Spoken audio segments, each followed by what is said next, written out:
Okay, fantastic. I should be good to go. All right. Well, thank you, Mr. Chubbs. Thank you so much for taking the time, to talk to us.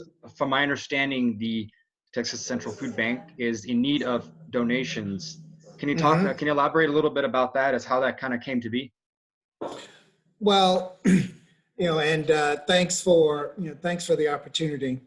And we have always needed donations. And so even pre-COVID, there was always a challenge. What's happened, since COVID is the demand has gone up, so incredibly high to unprecedented levels. And were forcing us to have to purchase more food than we typically would ordinarily have to purchase. For example, pre-COVID, we would spend about a little over 100,000 a month for purchasing food. We're now spending $1 million a month to purchase food, and that's been the case for the last several months. And our challenge or our concern is that this isn't going away anytime soon. All of our data, as well as the consultants from locally and from a Feeding America perspective, are telling us that this need will continue throughout 2021, well into 2022, and from a worst case scenario perspective, possibly into 2023. And that's a long haul to try and spend $1 million a month purchasing food. That's just beyond our capabilities over an extended period of time. So, that's one piece of it. The second piece is one of the reasons we purchase food is to fill gaps. For example, when we do our distributions, we try and provide balanced groceries. By balanced, I mean protein, produce like fruits and vegetables, as well as some shelf-stable items. So when we send a client or a household home with 30, 40 pounds of groceries, we try and make sure that there's a little bit of everything in there for them. Absolutely. This pandemic's been tough because on one hand, people have been out of work. A lot of people have been out of work.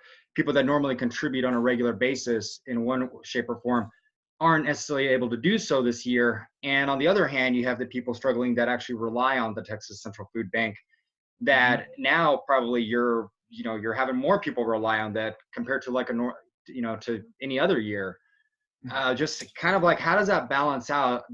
Is this a big concern kind of right now or leading into the future? Absolutely. Just to let's just talk about the last 90 days. During the month of September, we distributed food to around 297,000 clients. In the month of October, that rose to around 343,000 clients. And now that we're in November and it hasn't closed because we're still waiting on some information, but we're already at 22.5% higher than we were in November. And I expect the same thing or something similar to happen during the month of December. So we expect it to grow. Hopefully it'll flatten out, but we'll just continue to do everything we can do to meet the need. Tell me the types of different ways people can help.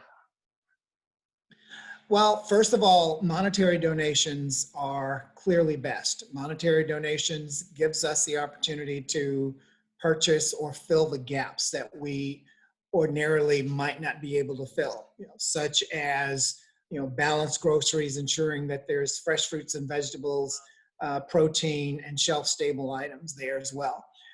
So monetary donations are critical. And during the holidays, we also have matching. So ordinarily, $1 can produce 4 meals for us.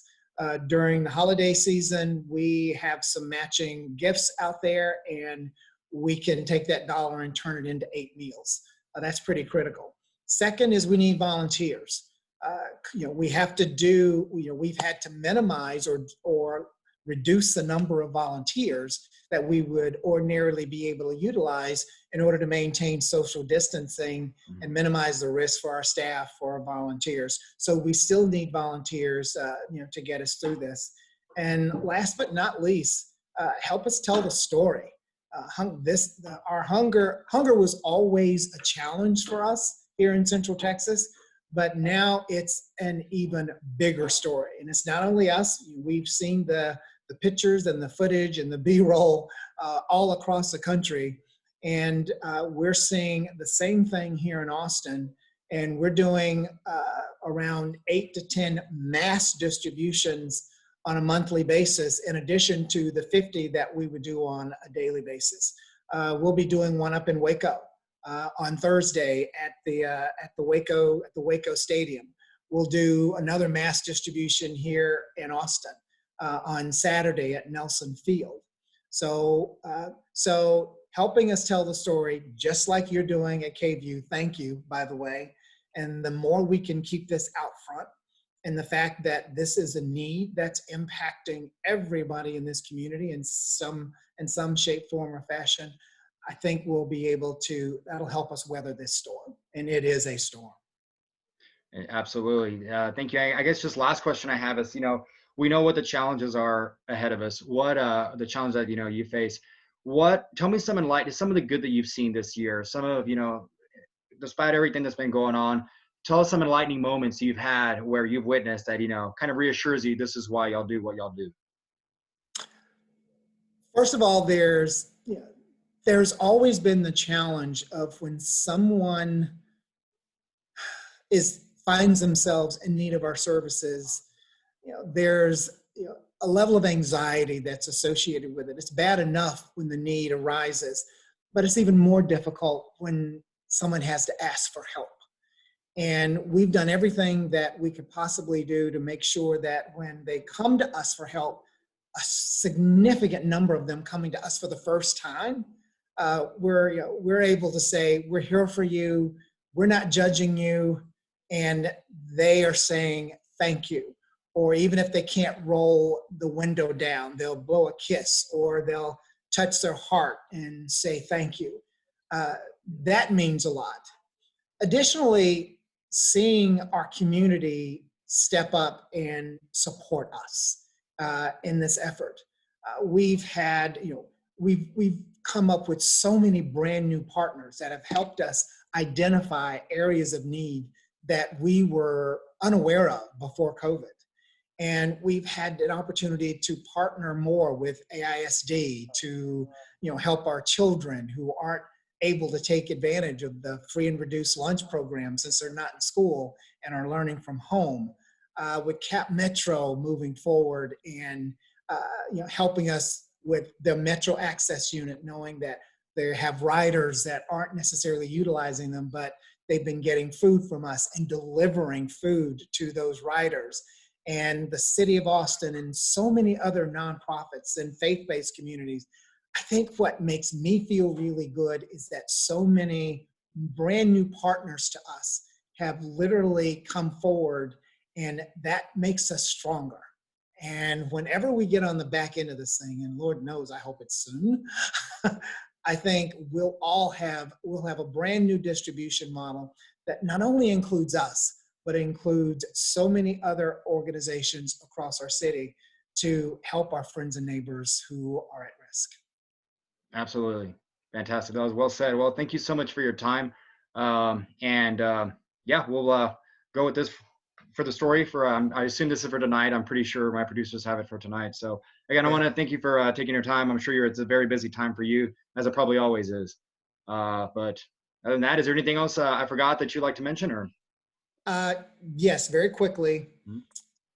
If there is a listener watching this and they are in need of food, mm-hmm. simply go to our website, centraltexasfoodbank.org. A button will appear. You press that button. The button will say Find Food Now.